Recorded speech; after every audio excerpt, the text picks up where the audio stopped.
You know, in the Hero Fighting Championship in the HFC, legacies are built in fire and steel, but they can be shattered in an instant.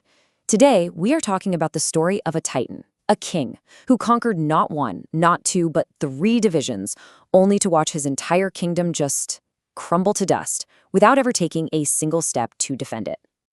So if you're a hardcore HFC fan, like I am, the news that just dropped, it's an earthquake. I mean, it's a legitimate shockwave. The whole landscape of the lightweight divisions has been completely and maybe permanently redrawn. This is one of those moments where you're going to remember where you were when you heard the news. And here it is, the bombshell. Marko the Assassin Wells, the man we thought was untouchable, the triple champ, he's been stripped of all three of his titles. Just like that. The reason? Over a year of inactivity. And the fallout from this is just insane. Two of the divisions he ruled, lightweight wrestling and weapons fighting, they've been dissolved. They don't exist anymore. And the lightweight grappling title, the very first belt he won, it's now vacant. An entire era of HFC history has basically just been erased. But okay, before we get into the chaos of what's happening now, we have to rewind. We have to look back. I mean, how did Marko Wells become this larger-than-life, legendary figure to begin with? His rise to the top wasn't just fast. It was one of the most blistering, dominant runs this sport has ever seen. Period. I mean, look at how fast this happened. It was a 3-month blitzkrieg. October 2023, he grabs the grappling title at HFC 6. The very next month at HFC 7, he takes the wrestling title. And then, to cap it all off, the very next month, December at HFC 8, he wins the weapons fighting title. 3 months, 3 main events, 3 different championships. It was absolutely unbelievable to watch. And that number 3, it tells a story within the story. Because this wasn't just some championship run against a bunch of different guys. No, this was a 3-part epic against one man, the legend, Mark Harrison. To become a triple champion, Wells had to beat the same top-tier guy 3 times in a row. That's not just winning belts, that's total domination over your biggest rival. So who is this guy as a fighter? Well, at his heart, he was a wrestler. That was his base. But just look at those finishes. He wasn't out there just to win on points. 1 knockout, 3 submissions, and a TKO.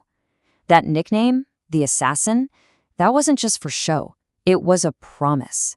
When he got in that ring, he was there to finish the fight. But it was never just about the hardware, you know?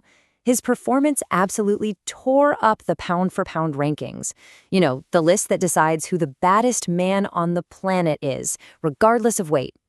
This is where he went from just being a top contender to being the undisputed king of the HFC. So check this out. Before this historic run, right after HFC 5, look where he's at. He's ranked number 5. I mean, he's a serious threat, a top guy for sure, but he's not the guy. The king of the hill was Mark Harrison, the very man who stood in his path. And then HFC 6 happens. 1 title.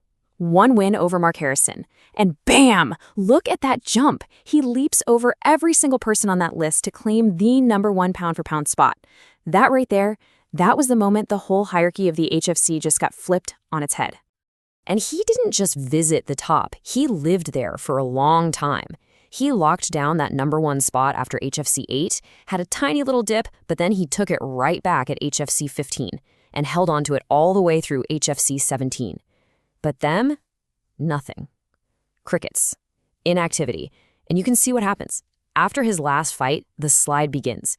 HFC 18, he drops to 3rd. And he's been stuck there ever since, just a ghost haunting the top of the rankings. So that brings us right back to today. With 2 whole divisions gone and 1 title just sitting there, empty, what happens now? Marko's absence has created this huge power vacuum.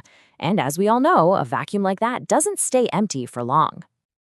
And this is the prize. This is the last piece of Marko's kingdom that's still standing. The lightweight grappling championship is officially up for grabs. And you better believe there is a whole new lineup of killers who are hungry to take it. A brand new chapter for the lightweight division is about to start. I mean, just look at the difference here. The then column, that's a unified kingdom. 1 ruler, 3 belts. The now column, it's chaos. It's a fractured landscape. 2/3 of his empire is just gone. And that last third is an empty throne, just waiting for a new king. So, who steps up, right? This is where it gets really, really fun. There are some serious names in the mix, and every one of them has a legitimate shot at becoming the next lightweight grappling champ. The division is wide open for the taking. First up, let's talk about John Gludjo. Now, you might see Taekwondo and think, oh, he's a striker. But don't get it twisted. He just pulled off a beautiful submission win at HFC 20. He's got all the momentum, he's proven he can get it done on the ground, and he is a very, very dangerous guy in this race. And then there's the man himself, Mark Harrison, the ultimate HFC veteran. The guy has more main events than anybody else in HFC history.